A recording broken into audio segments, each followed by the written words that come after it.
So we'll start off with the first common startup failure. It's the lack of market fit. Sometimes when you have an idea and you have a vision of what you want to do, you're so married to the vision or to the idea, and you're so convinced that someone is going to buy your product or your service without even actually going out and testing it. I think that's the most. I love how we came up with the list, and it was a very long list.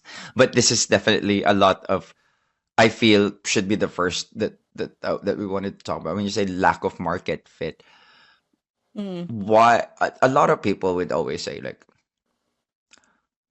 "Aha, I have a product. I have a great idea."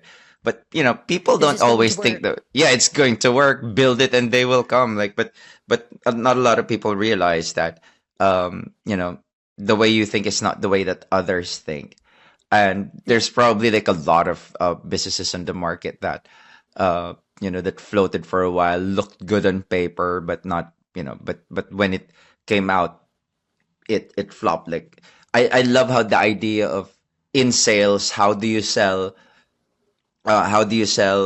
ice to an Eskimo? Was that it? Like, or refrigerator yeah.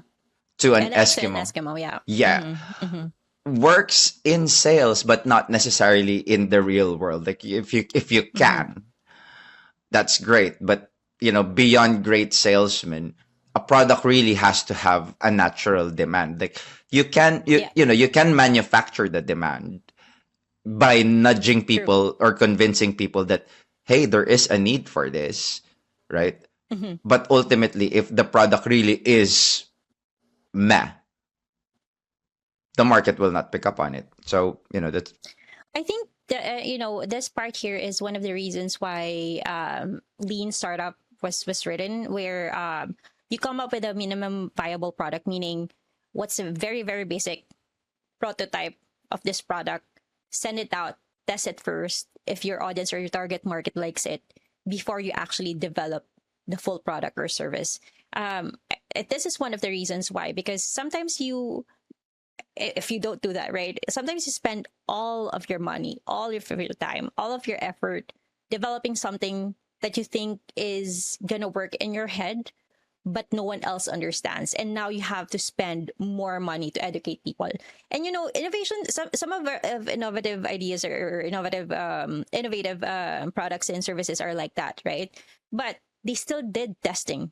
Like they went through all of these surveys, focus group discussions, just to get it to a point where it actually works for the target yes. audience. And maybe a lot of times it's either it's way too ahead for its time or it's a Mm-hmm. great invention but ultimately failed. I think some of those ideas I think we went through a list earlier. Google Glass was Mm-hmm. simply way too ahead of its time. Uh, Segway, if you remember, I think initially it was marketed as so everybody can have their personal transporter. The Segway thing. Uh, the thing that you stand I on, don't remember that. Okay, okay, like the okay. like the And then it just hoverboard, like the hoverboards. okay. Like you stand on them. So initially they were Segways. It had a handle. Okay, okay. Yeah, yeah. Now I remember. Yeah, it Okay. had a handle. Mm, And the idea initially was for everybody to, but because it was big, bulky, and super expensive, like it didn't really fly. So now mm-hmm, mm-hmm. you see segways as like more on tourist spots or like in walking cities and stuff. But it did became the natural. uh you know they did improve on the business, and eventually I think that's where the hoverboards came. So it's now more lighter, more affordable, and people are more inclined to buy uh Mm-hmm. something like that. So maybe in a way that the original was the failure, but it didn't stop them from improving. I think True. early electric cars, you can consider as a failure. Like, it didn't really have a lot of charge, but now, the technology has improved so that you now have like what 250 miles Hybrid per car. Yeah. for one charge. Yeah. So yeah, that was I think can you think what of anything else? no, but I think just to cap off this part of I think people don't know how to test. I think this was Yes. one of the things that I wasn't really sure how to do. Like people say, do your market research and stuff like that, but I really didn't know what that meant. So right now that we've done all of these things and have a bit of more Mm-hmm. insight, I guess, or wisdom, wisdom on business, start with surveys. Survey your family. Yep. Try to have them survey their friends. Have them test the product. That's Yep. also part of it. So surveys could be quantitative, the quantitative part of things, and then the qualitative part, which I think I mentioned earlier, is group discussions. What do you For think, you, Francis? What else no, can they do to? that's exactly how I would do it. If there's a pro tip, you say I bake the best cookies. You don't just go off making like 100 batches of your product and then say, here guys, try it. Unless it's a tried Mm-hmm. and through tested recipe, you still go out and say, here guys, what do you think? Because even if your family loves it, maybe maybe they love it out of here. Like maybe they love it Out because of love for you. oh, cookies. Sorry. Before we get to the next, I remember Charlie's Angels, where Oh, Chinese fighting this is muffins. you, yeah. Anyway, okay, moving on. So the second common start of failure is cash flow issues, and I think when we It's not the started biggest, business, but definitely the most it's not common. the biggest. Yeah, most common cash flow issues.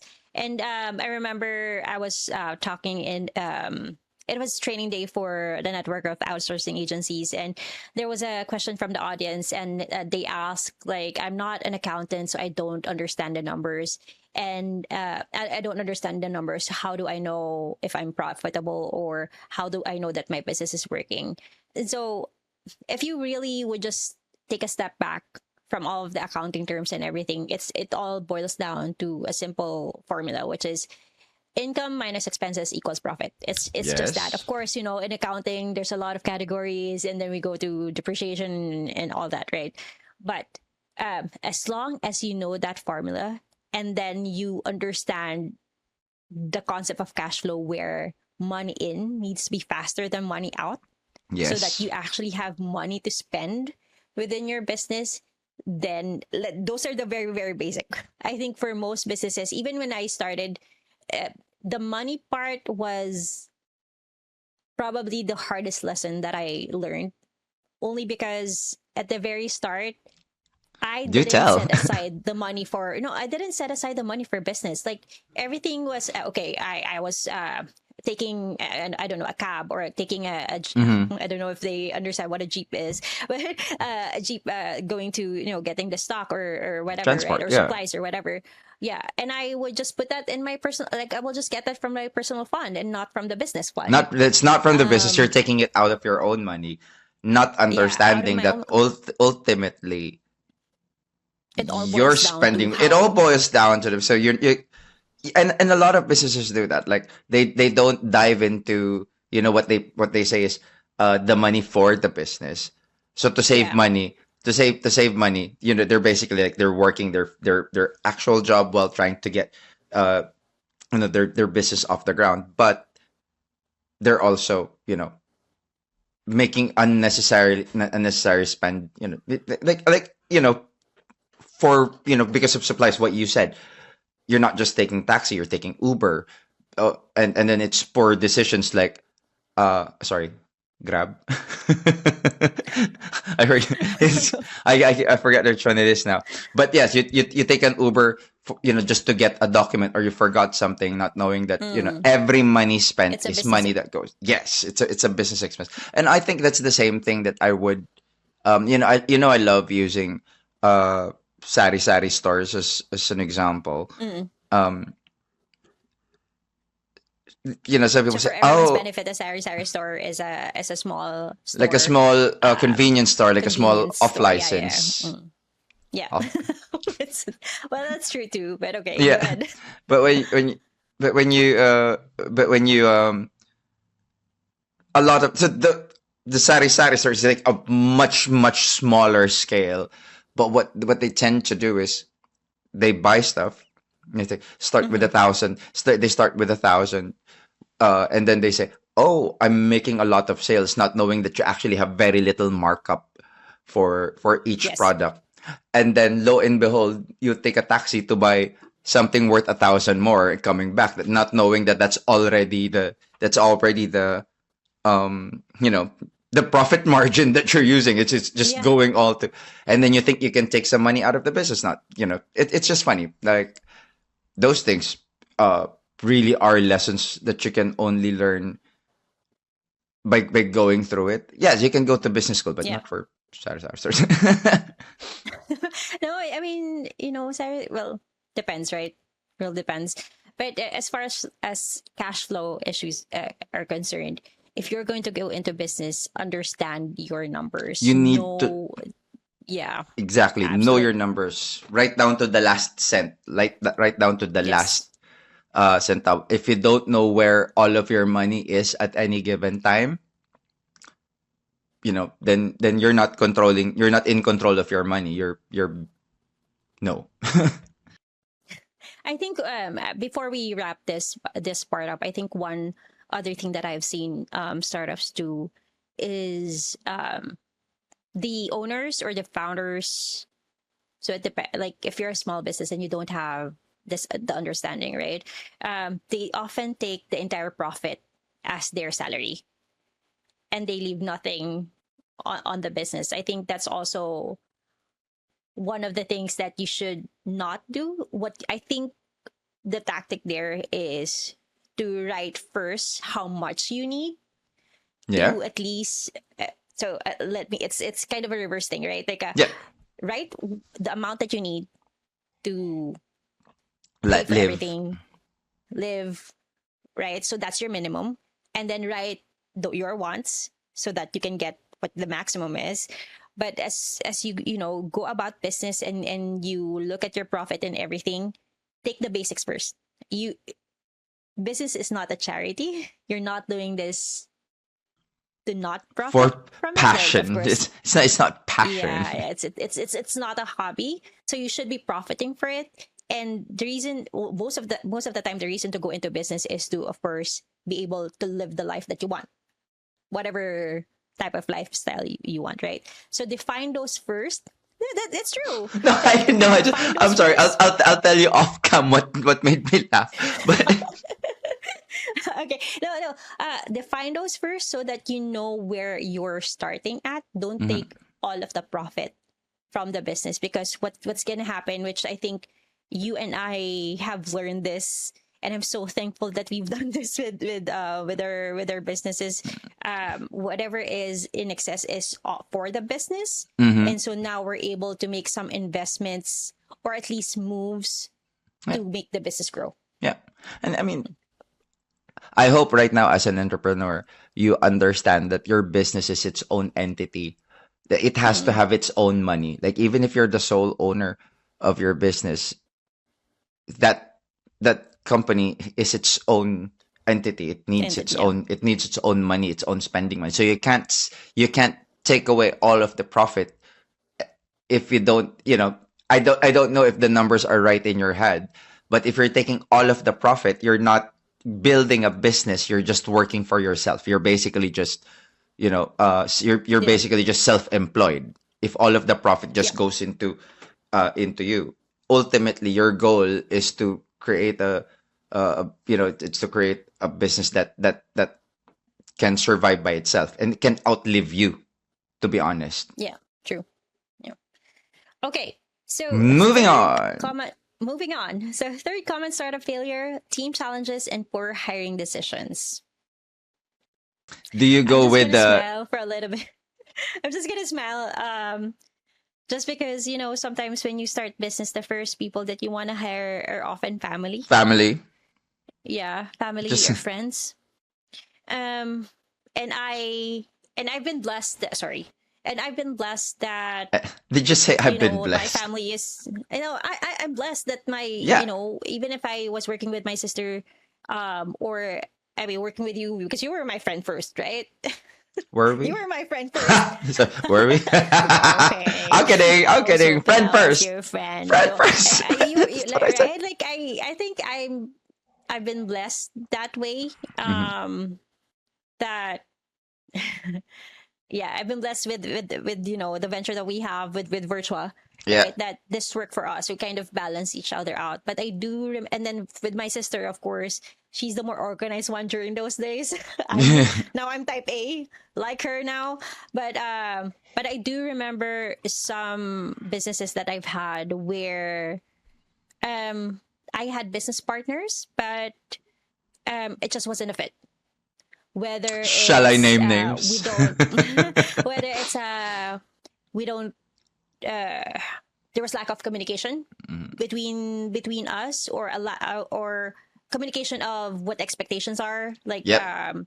if you tell me that you need something done by X date, then I will try to meet the X date. But With the you need to tell me that you need it done on X date, but if you're not doing the decisions that you know they needed to make, then of yeah. course it's gonna be hard for me. So I think ultimately that business that we had didn't really fly as well. So I'm just gonna do There's I? a there's a truth. There's a certain truth to why you don't do business with friends, or Hmm. doing business with friends ends friendships. I think I was ready to lose your friendship Oh, when we wow. did. No, no, Wow. I'm so or happy to hear that I'm the only, it's a one-sided friendship. I like no. I said I couldn't. Obviously we're friends, but I said when I think when the reality of okay, we're gonna be doing business together at some point, we might fight because you never really know the Yeah, depth and breadth of your friendship until you start really working together, not just working together. together, I like think be in. Yeah.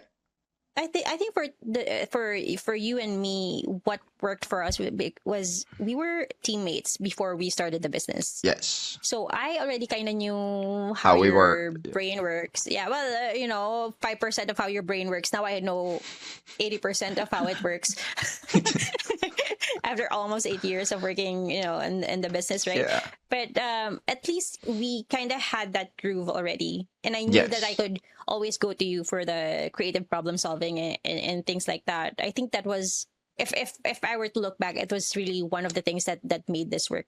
Yeah, it's I wouldn't say that it's a lucky break, but it's sort of Mm. lucky that the personalities also kind of complemented each other.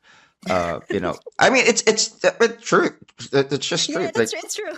Yeah. caution versus recklessness, uh, confidence, type A confidence, and the different. It just works. Like, how you have Yeah. uh whoop, let's not do this. Okay, come on, let's do this. But you eventually meet a compromise. But like then again, a lot of times most people don't think that way, especially when it's friends. Actually Yeah. the problem that I have with that I see with most people is that the reason why it's an ender is they don't talk about the what was that? They really don't talk about the scope of the responsibilities. Like most of the time when Yeah. three friends, like especially when you have money, that like again a lot of times people think, oh, I have an idea, all we just need is money, and then that's gonna that's perfect. Like I got some Yeah. friends together, we each Come on, gave let's. like 20,000, Yeah. and then you do the business, and then everybody's like, oh, so you're going to do this and you're going to do that, and then they don't really want to. Everybody wants to That's have true. a Or business.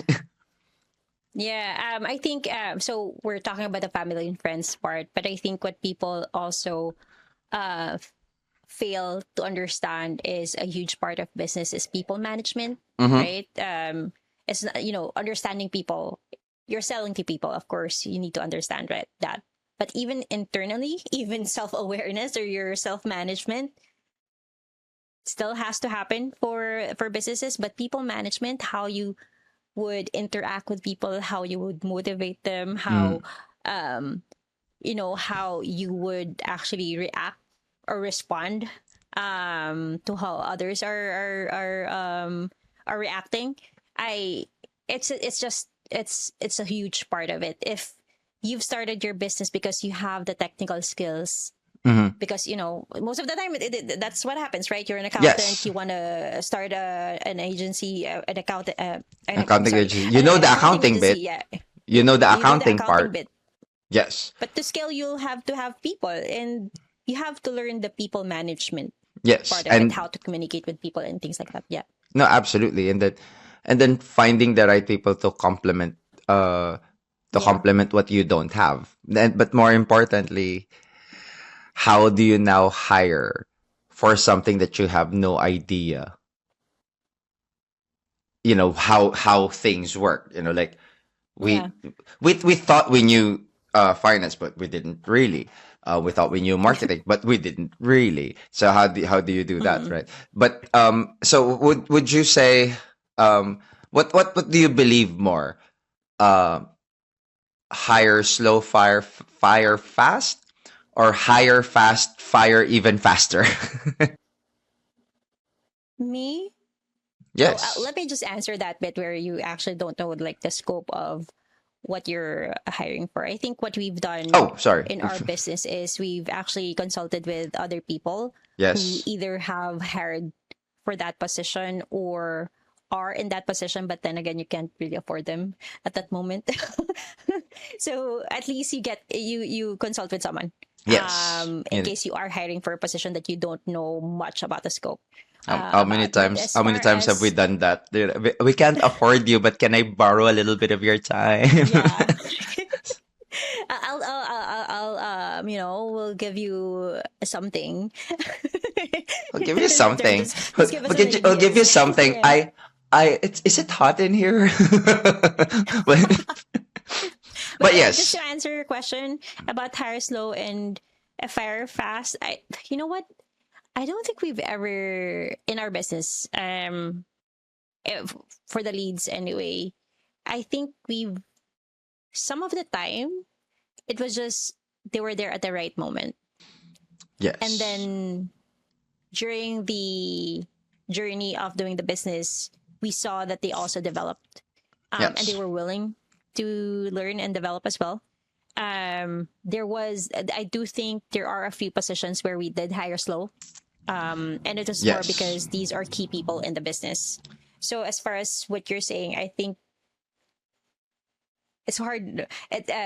As far as your question is concerned, what I think is consult first with other people who have hired for that position, because you can't hire for something that you don't understand, even just an Yes. overview, like what you actually need now and what you'll actually need in the future. So you'll have Mm-hmm. to consult with people, and then hire slow, because it's not just about what's in the resume, but to how they will fit in the overall Yeah. team. Yeah. Although, to be fair, What about sometimes you? I will draw Yeah. the line between, you know, too many departmental interviews. I honestly wish people would stop doing that. But I mean, you start with talent, and then HR, and then uh, three different interviews between three different departments that they will be interacting with. Like, I mean, at some Mm-hmm. point, come on, chill, dude. Like, yeah, but there is wisdom in hiring slow for key positions. Yeah. But Yeah. let's just say, because you couldn't say fire fast, because we've never really Yeah. done. We Yeah. hired very slow and lucked out. But at some point you have to be ready to really That this pivot. isn't working. It's Yeah. not Yeah. Mm-hmm. working. No hard feelings. We just don't. It's nothing against you. It's we just think maybe we want to go in a different direction. And especially in the Philippines, you really have like a small window to make a fire fast decision. So Mm-hmm. True. True. Very true. yeah. So we're talking about, building your team, the for Yes. hiring decisions, team challenges, and we're talking about people management, right? But Yes. even before you do that, especially if you're starting out alone, this is the one common start of failure that I also see. It's Yeah. a burnout and overwork. Yes. Burnout and overwork. Um, So Francis and I often joke around, right? Right? Like if you've seen our other episodes, we joke around that Who no needs one is slave? gonna be like because no one is gonna be like us, right? I'm just kidding, Yeah. but so, sometimes some CEOs or some founders are like that. Like No, a lot. I can't hire people, or I can't I'm okay doing this alone. I'm going to be the chief everything officer because no one can do it like me, Have you seen right? those? Have you seen those? Founder, CEO, and chief operations manager, and they have Just all the the same. titles. But I mean, but in reality, the reason why a lot of uh business owners or entrepreneurs do that, as solopreneurs, is because more often than not, you start with a lot of an idea and a lot of gumption Mm, and a small bit of money. So you can't yes. really, so you can't really, you wish you can hire somebody for this position, but where's the money gonna come from? So Yeah. you're basically forced to do it yourself, or in some cases, um, you're the business needed to start, but there's no capital for it to come from. So, you know, and this is where we started out as well. We had our Yeah. own jobs while we were uh taking Virtua off the ground. I mean, we couldn't really. Yeah. I mean, there's no point in trying to pay yourselves if you started with what, two. There's no point. You really can't. So Yeah. you have to keep at it. So what happens now is that you're working one business, and then going to your regular 9 to 5. It's really a recipe for burnout. Like Mm-hmm. I mean, as part of this list, I'm just looking at it, and then it's like, yeah, like, do you have a tip? Do you have a solution for this? It's sometimes it's hard to say, like, where do you draw the line between the business demanding more and more time from you, and the only decision that you can make is to either a give up on more sleep or give up on more Mm-hmm. personal time, because the business demands it, right? So I mean, Do you remember way back where yes, even Saturdays and Sundays we used to there's talk business? we used to live and breathe. We literally used to live and breathe. Yeah. So if it's the on the weekdays we're working, and then on the side we're trying to manage it, like, and Yeah. then we were building websites or managing payouts, and You going know, to, yeah, if I were to do it all over again, right? yes. And of course we're doing our other ventures coming soon. Our other ventures, I think I would have, because right now I'm better at calendar management because of my EA. I am Yeah. better. I am better at my schedule now. I think Yes. what I would have done is to carve out a specific time Yes. to do the business. Of course, it's gonna creep up during the other hours, right? But Mm, at least it lessens it. And to put in some milestones of what I want to achieve at yes. certain points. I think the reason why I was burnt out and overworked was I was thinking of all the other details all of the time. Yeah. Like okay, I was about to sleep and you're thinking about this client of ours, right? And then not just the client, but also the finance, but also the marketing, but also the And then sales, but another also idea, and you know what? I and think I then can do another this. idea, Yeah. right? I mean, Yeah, it's very common that the first you will have a honeymoon phase where all you can mm-hmm, do is to think about doing that. And another problem of that is when your mind works like, like some people call it passionate, some people just call it mm-hmm. an attention deficit. Like, you have hyper focus, because hyper focus isn't, it's some people who tend to hyper focus. It's not just for because I've learned to recognize the signs. Okay, but you know when it starts to hyper focus, and then you think of all of the things that don't, and then it doesn't have an end in mind, so you just keep thinking about Yeah, it. But yes, if I had a chance to do it all over again, I would have respected the boundaries that my personal life also demands. Yeah, from true. the business. So um, and it's Which not. is actually a good segue to the last common startup failure that we have here, which is lack of focus or scattered vision. Yes. Francis, you want to talk Yes. about this? Yes, every all the time. No, no, like what have you learned? Because I know, like for me as well, like I sometimes there's lack of focus because I do have kids that I need to take care of, and then the other stuff, you Yeah. know. Um, but if we're talking about business, it happens, right? Sometimes you see a shiny object, you want to do it too. Someone is Yes. doing a new marketing campaign, you want to do it too, Mm. and see if it works for you, right? Yeah. Yeah. Chasing after shiny things is Mm-hmm. not, it honestly not healthy. Because so sometimes it's easy for a business to pivot, but it's not that easy for it to pivot.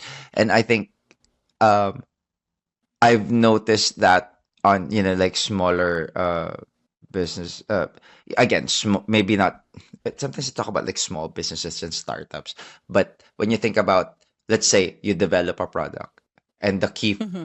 focus of the product is to, let's say, let's invent a theoretical product that it can do HR stuff, right? Like Mm-hmm. you develop a product that can do HR stuff, but then over the course of it, you realize, oh, but finance will need to dive into this, and then you realize, like, oh, why not uh, also take on the finance things, and then say, why not invent it so that it can also do other things, because it can, like, a lot of things overlap with each other, right? And that's why you Yep. sometimes see a lot of those weird those weird, like, even if you go out and into the real world, you'll often see a lot of things that sort of like weirdly overlap, like cell phone repair Mm-hmm. shop but also sells perfume.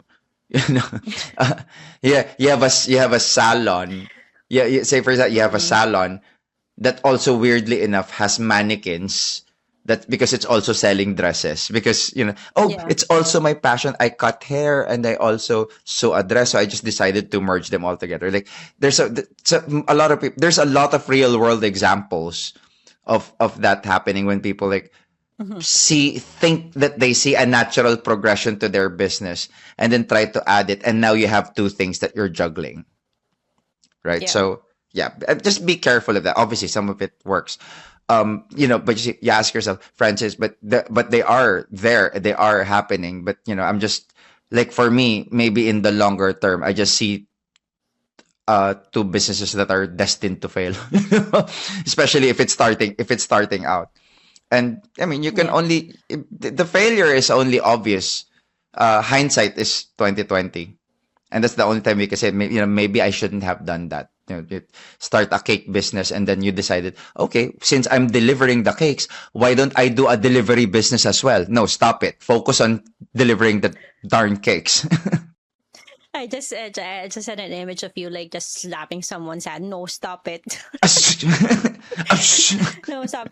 You know, because sometimes you're excited, right? Like you just want to do all of the things that you're interested in and could be related to what you're doing now. But sometimes I think people also forget that for every idea that you have, you only know the surface of it. Yes. And once you get into it, you know that there's so much more. I mean, you and I have been in the outsourcing industry for quite some time, and I'm still learning things. Yeah. I mean, who knew Ever who since then, knew I'm that still there's learning more things. layers to something? Oh, who knew Yeah. that an onion has layers? Okay. So as far as lack of focus or scattered vision, concentrate on one thing first. Learn that first.